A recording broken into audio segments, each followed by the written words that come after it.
తాకట్లో ఉన్న మీ బంగారాన్ని విడిపించి ఆ రోజు ఆన్లైన్ రేటుకి కొంటాం. Sharma gold company.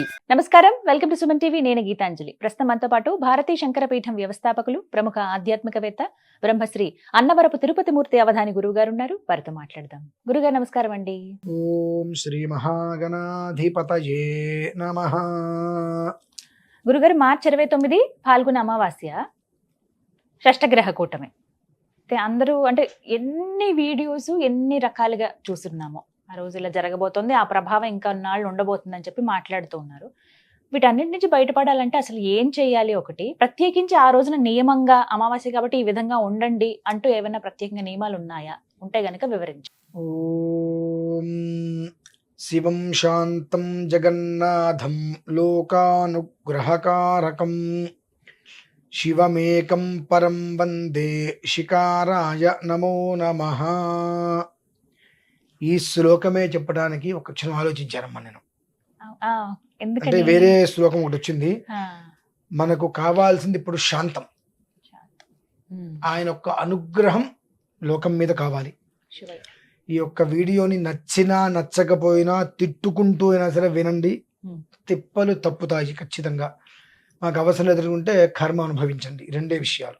తిప్పలు వచ్చేటువంటి తిప్పల నుంచి తప్పించుకోవాలనుకుంటే పూర్తిగా వీడియో విని ఆచరించండి. లేదంటే అంతకు మించి కర్మ అనుభవించండి. చెబితే వినకపోతే చెడితే చూడటం అని చెప్పి పెద్దలు అంటారు. కాబట్టి అర్థం చేసుకోవాలని చెప్పి చెప్తున్నా. మనకి ఇప్పుడు కావాల్సింది ఈశ్వరుడి యొక్క శాంతి స్వరూపం.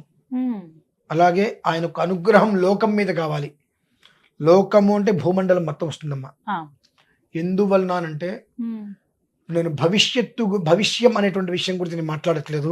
కానీ ఒక చిన్న మంత్రం, ఆ మంత్రాన్ని అనుదినము ఒక 5 నిమిషాలు 10 నిమిషాలు ఎంత సమయం కుదిరితే అంత సమయం అనుకోవటం వలన రాబోయే 3 సంవత్సరాల్లో ఉండేటువంటి అత్యంత ప్రమాదకరమైన విపత్తుల నుంచి మనం బయటపడతాం. అంటే ఇప్పుడు ఈ సంవత్సరం దారుణాన్ని మనం చూడబోతున్నాం. భవిష్యం గురించి నేను మాట్లాడట్లా. అలానే రాబోయే 3 సంవత్సరాలు అనగా 1080 రోజులు ఖచ్చితంగా మనం అందరము ఎంత జాగ్రత్తగా ఉంటూ చిన్న మంత్రం ఎంతగా అయితే అనుకుంటూ ఉంటామో అంతగా దీని నుంచి బయటపడి అనంతర జీవితాలు క్షేమంగా ఉంటాయమ్మా. లేని పక్షం ఇక లేని పక్షమే అవుతుంది. ఎవరిని భయపెట్టట్లేదు, ఎవరిని ఏ పూజ చేసుకోమని కూడా నేను చెప్పట్లేదు. ఈ షష్ఠగ్రహ కూటమికి సంబంధించింది మాత్రం ప్రాణం పోతుందన్నా సరే పోతే పోయిందని చెప్పి కామాఖ్య అమ్మవారి దగ్గరికి వెళ్ళి నమస్కారం చేసుకుని ఆరాధన చేసుకుని రమ్మన్నా. బట్ తర్వాత విషయాలకి మాత్రం ఈ పూజ చేసుకుంటే నేను ఎవ్వరికి చెప్పనమ్మా. ఇంట్లో తినేది అన్నము అనుకున్న ప్రతి వ్యక్తి కనీసం 10 నిమిషాలు 11 నిమిషాలు కేటాయించి నమస్మరణ చేసుకోవాలి. 1 2 ప్రతిరోజు శివాలయానికి వెళ్ళినప్పుడు ఆ శివుడి దగ్గరికి రాగానే నారాయణ అష్టాక్షరి మంత్రాన్ని మనస్సులో తలుచుకొని శివుని దర్శనం చేసుకోండి. నారాయణ అష్టాక్షరి మంత్రాన్ని తలుచుకొని ఈశ్వరుడికి నమస్కారం చేసుకోండి. అలాగే వైష్ణవాలయానికి వెళ్ళినప్పుడు ఈశ్వరుని తలుచుకొని అక్కడ నమస్కారం చేసుకోండి. ఎప్పుడూ కూడా యావత్ మొత్తం మీద జగత్తులో అత్యంత భక్తిపరుడు, నారాయణ భక్తిపరుడు, వైష్ణవ భక్తిపరుడు ఎవరి అంటే ఈశ్వరుడు. ప్రతి క్షణం నారాయణ తలుస్తూ ఉంటాడు. అలానే అంతటి శివభక్తుడు ఎవరయ్యా అంటే మళ్ళీ నారాయణుడు. శివాయ విష్ణు రూపాయ శివరూపాయ విష్ణవే శివస్య హృదయం విష్ణు విష్ణోశ్చ హృదయగుం శివః యథా శివమయో విష్ణు ఏవం విష్ణుమయ శివ. ఈ విషయం నేను చెబితే కొంతమందికి కోపాలు రావచ్చు.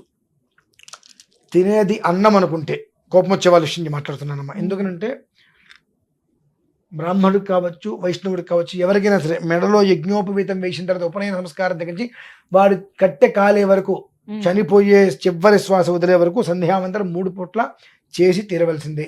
ఆ 3 పూట్ల ఇదే వస్తుందమ్మా సంధ్యావందనంలో. ఇది ఎక్కడో వచ్చింది కాదు. బ్రాహ్మడిగా నువ్వు పుట్టిన తర్వాత, నీకు ఉపనయన సంస్కారం అయిన తర్వాత ప్రతి నిత్యము నువ్వు చేయవలసినటువంటి విధి సంధ్యావందనంలో శివాయ విష్ణు రూపాయ శివరూపాయ విష్ణువే శివస్య హృదయం విష్ణు విష్ణోశ్చ హృదయకం శివ యథా శివమయో విష్ణు ఏవం విష్ణుమయ శివ యథాంతరం నమస్యామి తథా మే స్వస్తిరాయుషి నమో బ్రహ్మణ్య దేవాయ గో బ్రాహ్మణ హితాయ చ జగద్ధితాయ కృష్ణాయ గోవిందాయ నమో నమః. ఇది సంధ్యావందనంలో 3 పూట్ల చేయవలసింది విధమ్మ. ఇది దీని గురించి ఎవరన్నా అనవసరం ఏంటి శివుణ్ణి విష్ణుమూర్తి కురుస్తాడా ఇది కురుస్తాడా అనేటువంటి వాడు ఎవరన్నా బుద్ధి లేని మనిషి ఉన్నాడంటే వాడు సంధ్యావందనం కూడా చేత కానీ అప్రాచ్యుడు అంతే. అంటే సంధ్యావందనం గురించి అవగాహన లేని వ్యక్తి మాత్రమే దీని గురించి మాట్లాడతాడు. అవగాహన ఉంటే ఒక నమస్కారం చేసి కనీసం ఏ రకంగా మేము చెప్పడానికి కొంచెం మొహమాట పడి ఉండొచ్చు, మొహమాటం లేకుండా కొండ పగలు కొట్టడం మొహం పగలు కొట్టడం మీరు చెప్పారు అర్థమయ్యేటట్టుగా అని చెప్పినా అనుకునే అవకాశాలు ఉంటాయి. ఎందువల్ల అంటే ఇది మీకోసమో నా కోసం చెప్పట్లేదమ్మా. 3 సంవత్సరాలలో జరిగేటువంటి ప్రమాదాలు, విధ్వంసాలు, వినాశనాలు, భవిష్యత్ గురించి నేను చెప్పట్లా, కానీ జరగబోయేటువంటి వాటి నుంచి మనం బయటపడాలంటే పూజలు పునస్కారాలు చేసుకునే దానికన్నా ఒకే ఒక్క మంత్రాన్ని అనుష్ఠానం చేసుకోగలిగితే వీటి నుంచి 75% బయటపడతారమ్మా. ఎవరైనా చిన్న పెద్ద తేడా లేదండి. ప్రతి ఒక్కరూ శుభ్రంగా ఆ మంత్రాన్ని అనుష్ఠానం చేసుకోగలగాలి. ఎందుకంటే అమ్మా కాశీకి అధిపతి శివుడైనప్పటికీ కూడా అధికారి విష్ణుమూర్తమ్మ. మా లాంటి వాళ్ళందరూ కూడా మార్గశిర మాసంలో కాశీకి వెళ్తారు. మార్గశిర మాసంలో కాశీకి వెళ్ళి అభిషేకం చేస్తే ఈశ్వరుడు సంతోషపడతాడు. కార్తీక మాసంలో అభిషేకం చేస్తే ఆయన సంతోషపడతాడు. ఇవి చాలా ఉన్నాయి మా, ఇవి తెలియదు బయటికి చాలా మందికి. ఈశ్వరుడు విష్ణుమూర్తి కోసం ధ్యానం చేశాడమ్మా కాశీలో. నారాయణుడు ప్రత్యక్షమయ్యాడు. నాకు ఒక వరం ఇస్తావని అడిగాడు శివుడు. నీకు నేను ఇవ్వడం ఏంటి వరము, కాశీ ఖండమే నీది కదా, నీకు నేను వరం ఇవ్వడం ఏంటి అంటే కాశీ ఖండం నాది కావచ్చు, కానీ ఇక్కడ ఎవరైతే చనిపోతారో వారి చెవిలో నారాయణ శబ్ద స్మరణం, నారాయణ నారాయణ వాళ్ళకి వెంటనే మోక్షాన్ని ప్రసాదించమని చెప్పి అడిగాడండి. అక్కడ చనిపోయిన వాళ్ళ చెవిలో, అంటే ప్రతి మనిషి చెవిలోనూ కూడా నారాయణ నారాయణ చెప్తారు, కాశీలో కూడా అదే చెప్పాలి. కాశీ అంటే మన వాళ్ళకు విపరీతమైన పైత్యంతో శివశివ అంటారు చెవిలో. మామూలుగా ఎవరు వెళ్ళిపోయినా నారాయణ నారాయణ చెప్పి చెవిలో చెబుతూ ఉంటారు. కాశీలో కూడా చనిపోయిన వాళ్ళ చెవిలో అదే చెప్పాలి, అప్పుడు వాళ్ళకి మోక్షాన్ని చెప్పి కోరుకుంటారమ్మా. మరి వాళ్ళిద్దరు ఇంత సఖ్యతతో ఉన్నారు, మనకెందుకు అంత కర్మ అసలు? ఇంకొకటి, ఎప్పుడూ కూడా మనకు గురువు ఈశ్వరుడిగా భావించినప్పుడు విష్ణుమూర్తిని మనం ద్వేషించకూడదండి. శివుడు మనకు గురువు అనుకుంటే విష్ణుమూర్తిని మనం ద్వేషించామా గురుశాపానికి గురుశాపం మనకు ఖచ్చితంగా తగులుతుంది, సందేహమే లేదు. అలాగే విష్ణుమూర్తి మనకు గురువు, శివుణ్ణి నువ్వు ద్వేషించేవా ఆ విష్ణుమూర్తి యొక్క శాపం, ఆ గురు శాపం అంటారు. అది ఆ గురుశాపం అనుకున్న గొప్పతనం ఏంటంటే అమ్మా, బ్రహ్మ విష్ణు మహేశ్వరుడు ముగ్గురు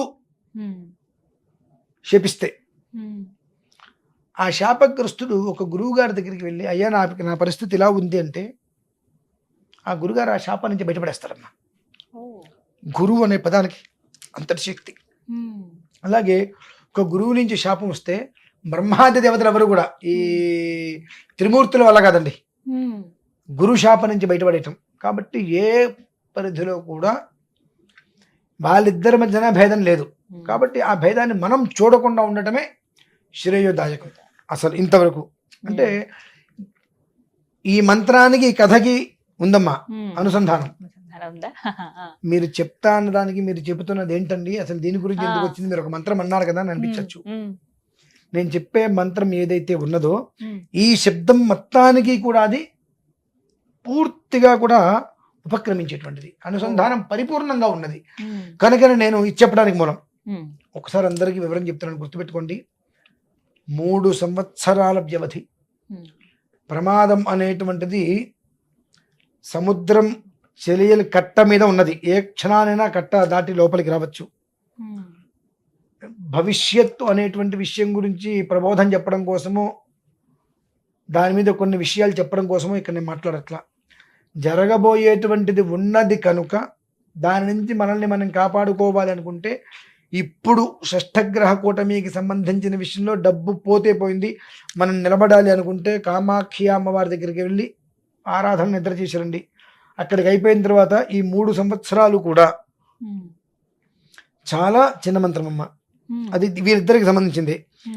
శివాయ విష్ణు రూపాయ శివరూపాయ విష్ణవే శివస్య హృదయం విష్ణు విష్ణోశ్చ హృదయగుం శివ యథా శివమయో విష్ణు ఏవం విష్ణుమయ శివ అని చెప్పి ఆ శివకేశవులనిద్దరినీ కూడా ఒకే ఒక్క నామంలో అనువదించుకొని హరిహరాభ్యాం నమః, ఇదే మంత్రం.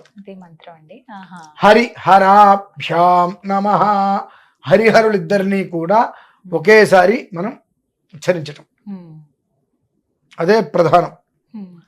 నాకు హరుడు కాదంటే నేను హరిని మాత్రమే ఆరాధిస్తాను, హరుణ్ణి ఆరాధించను, నేను హరుణ్ణి ఆరాధిస్తాను, నేను హరిని ఆరాధించను అనుకుంటే పాతాళాన్ని తొక్కేస్తారు భగవంతుడు. ఎందువలనంటే మాకు లేని నైషమ్యం, మీరు కలంకం మాకు పూస్తున్నారు కాబట్టి మాకు కలంకం పూస్తున్నప్పుడు ఆ కలంకం నుంచి మేము తప్పుకోవాలంటే నేను ఇబ్బంది పెట్టాల్సిందేగా, కాబట్టి తొక్కేస్తారు కిందకి. కాబట్టి ఓం హరిహరాభ్యాం నమః, ఈ ఒక్క మంత్రం యావత్ ప్రపంచాన్ని కాపాడుతుంది. నమ్మినా నమ్మకపోయినా అమ్మ, రోజుకి ఎన్నిసార్లు వాళ్ళ ఓపిక కనీసం 111 హరిహరాభ్యాం నమః 2-3 నిమిషాల్లో అయిపోతుంది. 2-3 నిమిషాల్లో అయిపోతుంది. కాదండి నేను ఒక 10 నిమిషాలు కూర్చుంటా అంటారా, 1100 సార్లు అవుతుంది.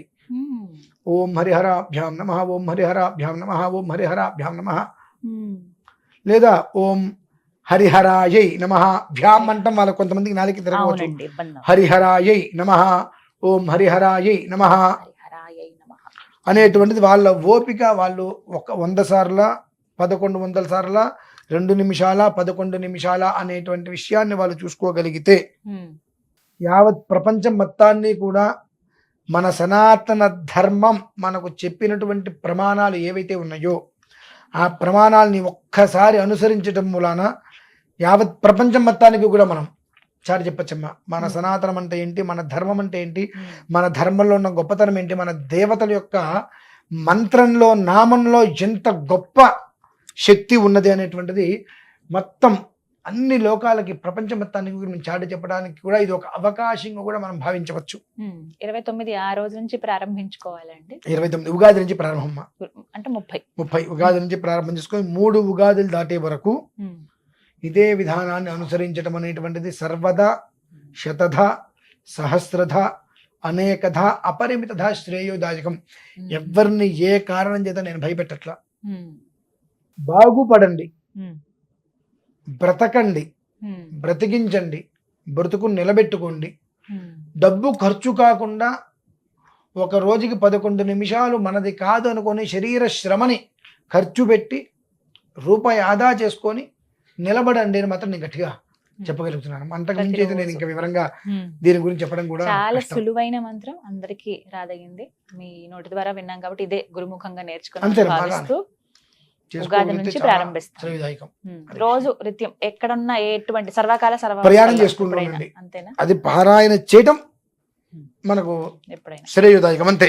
పనులు చేసుకున్నప్పుడు, ప్రయాణంలో ఉన్నప్పుడు, ఆఫీస్ లో ఉన్నప్పుడు, స్కూల్లో ఉన్నప్పుడు 10 నిమిషాలు టైం దొరికింది. ఎక్కడైనా ఓం హరిహరాభ్యాం నమః, ఓం హరిహరాయ నమః, ఓం హరిహరాయ నమః, ఓం హరిహరాయ నమః అని.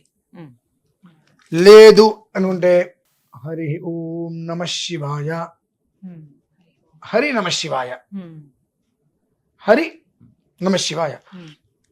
ఇందులో గొప్ప ఓం నమ శివాయలో 8 అక్షరాలు అంటే మీరు నమ్ముతారమ్మా?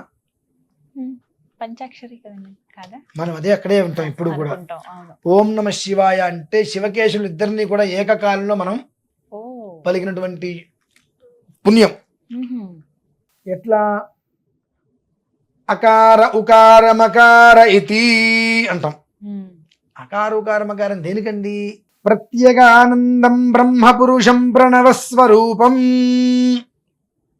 అకార ఉకార మకార ఇతి తానేకధా సమభరత్ తదేతదోమితి యముక్త్వా ముచ్యతే యోగి జన్మ సంసార బంధనాదు. ఓం అనేటువంటిది 3 అక్షరాలు కలయికమ్మ. అకార ఉకార మకారాలు కలిస్తే ఓం, అవి 3 అక్షరాలు. నమ శివాయ 5 అక్షరాలు, వెరసి అష్టాక్షరి. ఆహా.